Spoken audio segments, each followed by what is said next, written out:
एक नया खुलासा हुआ है जिसमें बीजेपी की सरकार के जो भ्रष्टाचार के रिकॉर्ड्स हैं वो टूटते हुए दिखाई दे रहे हैं। बाबा रामदेव जो इस उत्तराखंड की धरती से पनपे, उपजे, बढ़े, वो आज सरकार के संग मिलकर अपने सहयोगी की मदद से किस तरीके से इन कारनामों में लिप्त हैं, यह आज सामने आ रहा है। बाबा रामदेव के सहयोगी बालकिशन, जिनकी कंपनी राजस्व एरो स्पोर्ट्स एंड एडवेंचर जो कंपनी है, उसको जॉर्ज एवरेस्ट जैसी एक जगह जो बहुत ही शांत और पर्वतीय इलाका है, जहां टूरिज्म के अपार संभावनाएं हैं, खासकर एडवेंचर टूरिज्म की, उसको औने पौने दाम पे सरकार ने देने का काम किया है। और यह खुलासा बहुत बड़ा खुलासा हुआ है, क्योंकि इस कंपनी को ये टेंडर कैसे दिया गया, इसकी पूरी प्रक्रिया जो है वो दाल में काला नहीं, पूरी दाल काली है। इस कंपनी को देने के लिए 3 कंपनियों ने बिड की। इसमें पहला नाम भरवा एग्रो साइंस लिमिटेड, उसके अलावा प्राकृतिक organic private Indian private limited, और तीसरी राजस्व aero sports and adventure limited ने टेंडर डाले, जिसमें एक कंपनी ने 65 लाख, दूसरी ने 51 लाख और तीसरी कंपनी जिसको टेंडर दिया उसको 1 करोड़ रुपया सालाना की दर से इन्होंने अपनी बिड डाली। और इसमें राजस्व एरो स्पोर्ट्स एडवेंचर कंपनी को ये बिड दे दी गई। आप जानकर आश्चर्य करेंगे कि बिड से पहले इसमें जो बालकिशन जी है, उनका जो कुल हिस्सा था वो 25.1% का था, और जैसे ही कंपनी को ये काम मिला, उनका जो हिस्सा था वो 69.43% पहुंच गया।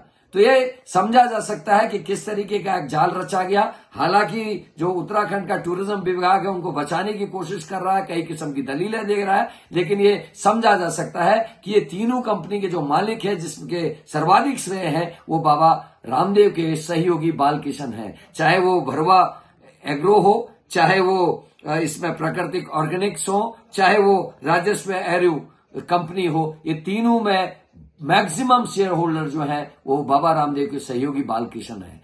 तो ये पूरा मामला यही नहीं रुकता। आपको जानकर आश्चर्य होगा उत्तराखंड के लोगों को कि इस जो ये इलाका है जॉर्ज एवरेस्ट का, इसको बनाने में, संवारने में, इसको उपकृत करने में सरकार ने 23 करोड़ रुपए खर्च किए, और 15 साल की लीज में जो बालकिशन जी को एक काम दिया गया है उसमें 1 करोड़ रुपए सालाना, मतलब खर्च 23 करोड़ और आमदनी होगी 15 करोड़। तो ये उल्टी गंगा बह रही है इस उत्तराखंड में। और किस तरीके से सरकार भारतीय जनता पार्टी की लगातार चूना लगाने का काम कर रही है जनता को, जनता के पैसे को, ये इस बात से समझा जा सकता है। और अब हमारी समझ में आ रहा है कि हमेशा कांग्रेस और कांग्रेस के नेताओं की बुराई करते हुए बाबा रामदेव क्यों दिखाई देते हैं, उनको क्या लाभ पहुंच रहा है, ये जनता के नजर में मैंने एक चीज डाली है। दूसरा, किस तरीके से उत्तराखंड की सरकार बेरोजगारों के संग खेल कर रही है, उस पर भी हम आते हैं। आपको याद होगा पिछले वर्ष मैं और धारचूला के विधायक भाई हरीश धामी जी, हम गुंजी इत्यादि इलाकों में गए थे, और वहां हम लोगों ने धरना प्रदर्शन किया था वहां के लोगों के साथ रह के।